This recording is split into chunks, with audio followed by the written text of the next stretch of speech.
এটা হচ্ছে নাগা। এখানে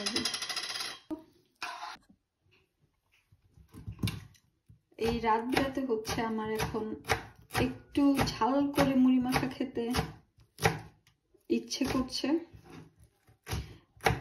প্রায় 9:30 বেজে গেছে এখন।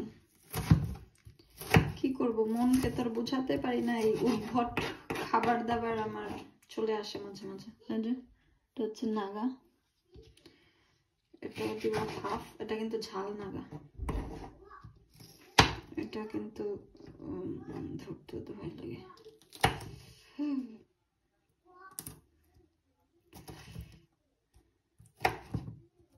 এই নাগা খাওয়ার জন্য আমি এত বকা খাই, কারণ আমার ছেলে মেয়ে যদি একবার এটা খেয়ে ফেলে, বা আমার জামাই আমাকে ওয়ার্নিং দিয়ে রাখছে, অ্যাক্সিডেন্টলি যদি কোনো কারণে আমার বাচ্চা কাচ্চা এই মরিচের আশেপাশে বা এটা নিয়ে কিছু হয়, আমার মরিচ খাওয়া বন্ধ।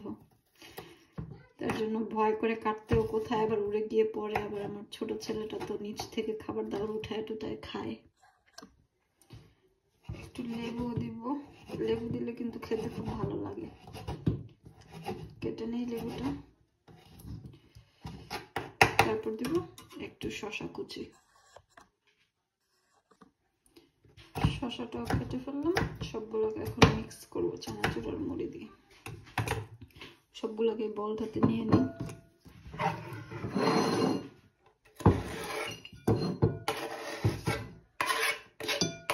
হাত দিয়ে ধরা যাবে না, মাখিয়ে নেই। প্রথমে একটু সল্ট দিয়ে দিই, হালকা করে দিব। আর এই যে স্পেশালি নাগা, আমি সরিষার তেল দিব না, এখানে দেখো তেলটা আছে, তেল সহ এই যে নাগা মরিচটা এখানে দিয়ে দিব। একটু চানাচুরও দিয়ে দিব, চানাচুর শেষ হয়ে গিয়েছে, আনতে হবে। সুন্দর করে মাখিয়ে দেবো এগুলোকে। ভালো করে মাখানো শেষ, এখন হচ্ছে মুড়ি দিয়ে দিব।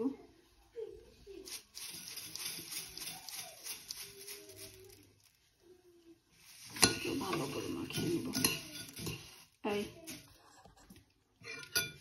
তারপর আমার আগে একটু ছিল চিকেন কারি, সেটাও একটু মিক্স করে দিব।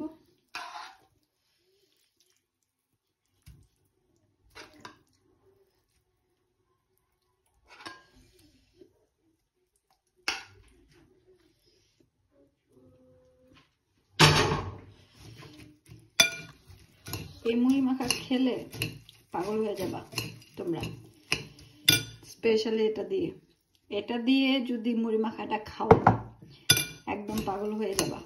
বানিয়ে খেও কিন্তু অবশ্যই। নাগা পিকল না থাকলে মরিচ দিবে, আমি কিন্তু মরিচও দিয়েছি, নাগা পিকলও দিয়েছি। তোমরা চাইলে একটা দিয়ে করো, দুটা দিয়ে ঝাল না খেতে পারলে আবার দুটা দিয়ে করে খেও না।